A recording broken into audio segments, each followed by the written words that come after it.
limits. Davi wanje ni wowe ubahuka kwita umugabo wawe.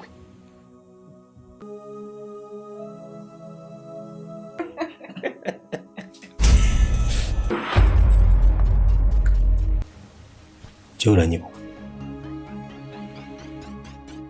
genda kwibuka warigeze kumfasha. Yes, noneho ubu ngubu tugiye kuzana ikintu bita challenge ku bantu bagiye kuba bari kuri ino video.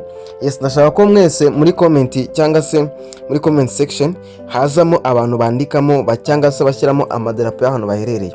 Igihugu kizatsinda tuzareba umuntu watanze comment bwa mbere, then turebe umuntu amadarapo yiganjemo muri comment kenshi cyane, then no tuzahita tubakubita za gift zacu musanzwe mumenyereye.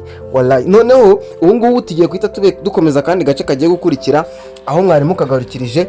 Stay tuned kugira ngo tukomeze turebana akandi gace kagiye gukurikira aka kanya. Mbanza kuguha itangazo rero rimwe cyane ku muntu wese wifuza gufungura ikintu bita channel cyangwa se gutangiza ikintu bita channel itangira guhembwa ako kanya cyangwa se isanzwe ihembwa ugatangira gukora cash ako kanya.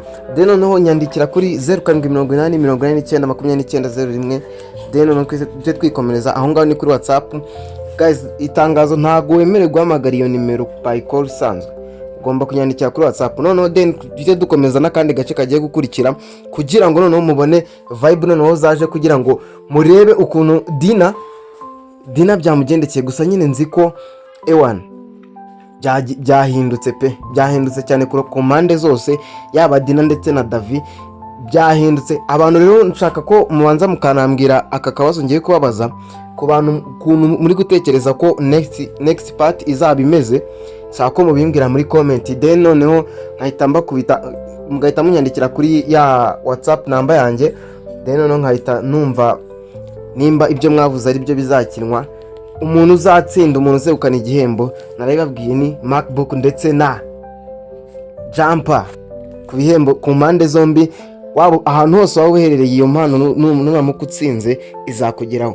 Then noneho dukomeze noneho na bamweretse ifoto ye agasanga uwo mukobwa aramuzi, agasanga n'umuntu w'ingenzi kuri we, n'umuntu wigeze kumufasha, n'umuntu wigeze kumuha ubufasha igihe kimwe yari amukeneye, igihe kimwe nta kintu yari afite, igihe kimwe nta n'amafaranga nta n'iki yari afite.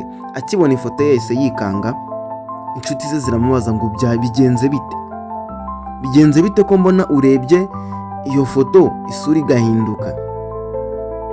Abaramubwiye uti eka nta kibazo, nuko narenze ko ari umuntu w'igisore tuzahangana nawe, kumbe ni umukobwa uyu mutoya. Noneho inshuti ye nayo ntiyabitinzeho, yumvishe nyine kubera ko bari basanzwe banaziranye, yumva nta birenze.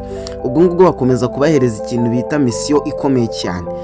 Ubwo kahita akomeza kubabwira ukuntu bari buze kubigenza, ari nako uwo bita Davi yari yabuze umugore we bazakorana ubukwe. Mu gahinda kenshi yataye umutwe ahamagara abantu bose ariko biranga. Agerageza gusobanuza umuturanyi wa Dina, ariko nabyo biba impfabusa.